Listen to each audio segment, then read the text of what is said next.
Ekonomikos profesorius Massimo Bianchi iš garsiojo Bolonijos universiteto tvirtina, kad nedidelės bendrovės daugelyje šalių yra nemenka ekonomikos atrama, o jų svarba per ekonomikos recesiją dar labiau išaugo. Profesorius taip pat paneigia smulkiojo verslo mitus ir tvirtina, kad nedidelės įmonės gali sėkmingai veikti tiek tarptautinėje rinkoje, tiek inovatyviuose ūkio sektoriuose. Jis nepamiršta įspėti, kad parama verslui gali neduoti rezultato, jei šalyje trūks asmeninės iniciatyvos ir verslumo kultūros. What do you think about the role of small business or small enterprise in a current economic settings, and that role, did it increase during the crisis, or maybe it didn't increase? I think that the role of small business it increased.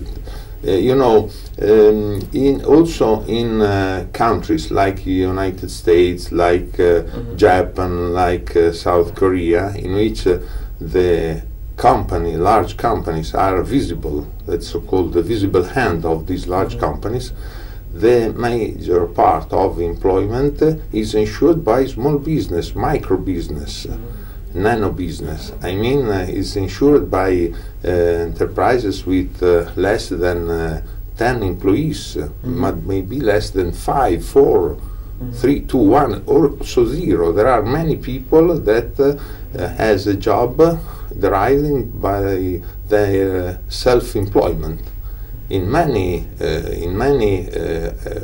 activities. Also in the United States there are a lot of people that is employed not only in traditional activities like middlemen, like others, but also in innovative sectors. In Silicon Valley there are many small business, many micro business in ICT and other things. And also the small business is also has an attitude for international market, because today the international competition needs companies that operate in a very fast way.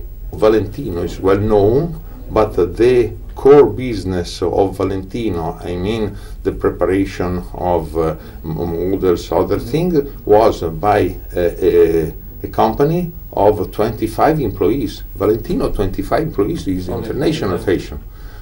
Naturally, after they work to other farms, to other companies, but the original Valentino farm, Valentino organization was with 25 employees, was like that.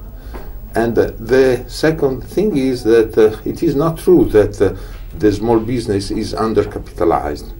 It's a mistake, a basic mistake, because in the small business there is the family business, there is the family resources, and you can't put these resources in the balance sheet, because it is the family which is financial organization resources.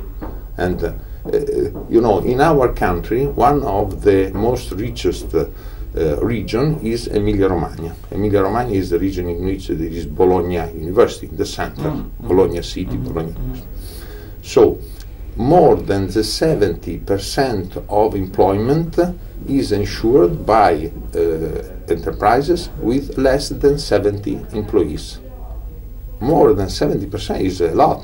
And it's one of the regions in which the small business is more diffused.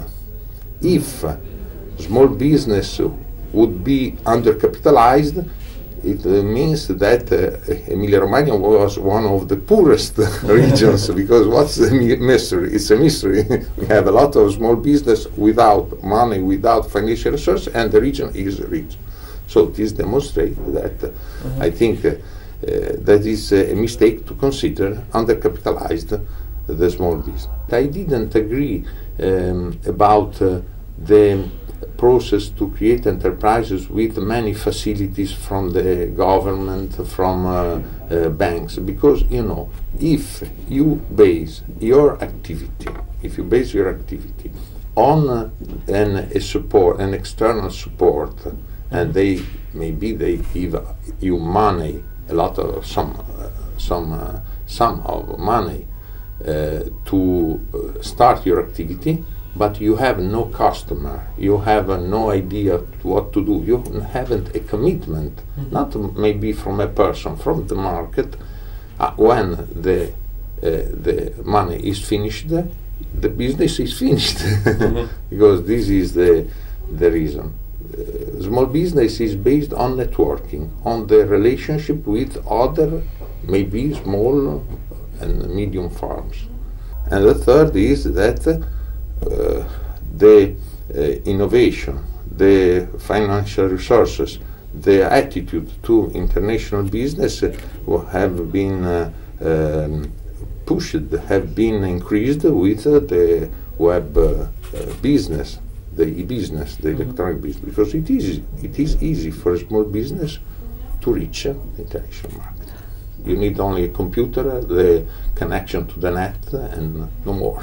Is it hard to start a firm in Italy? Do you need a lot of to put a lot of effort and to get a lot of licenses and so on?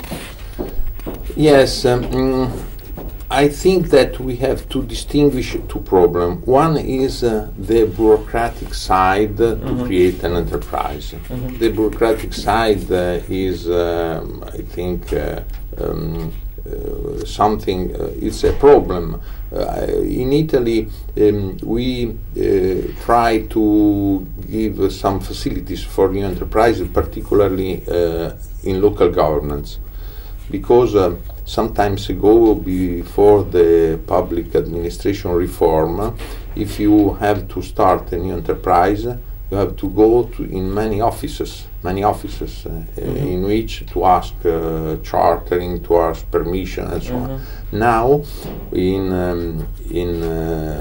local government, local municipalities, with the reform, we create the so-called one-stop business shop. One-stop business shop, it means that you arrive in the municipality, only in one office, you told them that you want to start an enterprise, and all documents that you need are collected by the office, not by you, that you have to go around. This is the first thing. The second thing is to simplify the system, to simplify the bureaucratic system. One of the last ideas of the Italian government is to change rules, and particularly to change also the constitution about one of the articles in which we have to establish that all things that are not forbidden, we have to be permitted. So this is a very relevant innovation. But this is not enough to create an enterprise. To create an enterprise, you need a culture of enterprise, and this is another side concerning the small business. You know, I managed many projects in Eastern countries, in Balkans, but also in Russia, in Kazakhstan, and the problem was to create new business, small business particularly, to create the culture of entrepreneurship. And the problem is that many projects in past time was failed. One colleague told us, yes, it is the system to create nothing from something. Yes, because we spent a lot of financial resources, a lot of time, a lot of competences, but without result, because the process, the approach was based to give money, to give resources, financial and other things. You know, in Italy, for many years there was the so-called questione meridionale. It means that the south of our country is underdeveloped compared to the north. And the government spent a lot of money to develop this area, but with not a lot of results. The problem is that we have to base the small business on the self-achievement, on the individual sense of activity, the individual initiative. And we haven't this sense of initiative if you haven't the sense of your identity, your personal identity. And the source of this personal identity is the local culture. So if the people has the sense of local identity, of cultural identity, is very difficult to start a small business.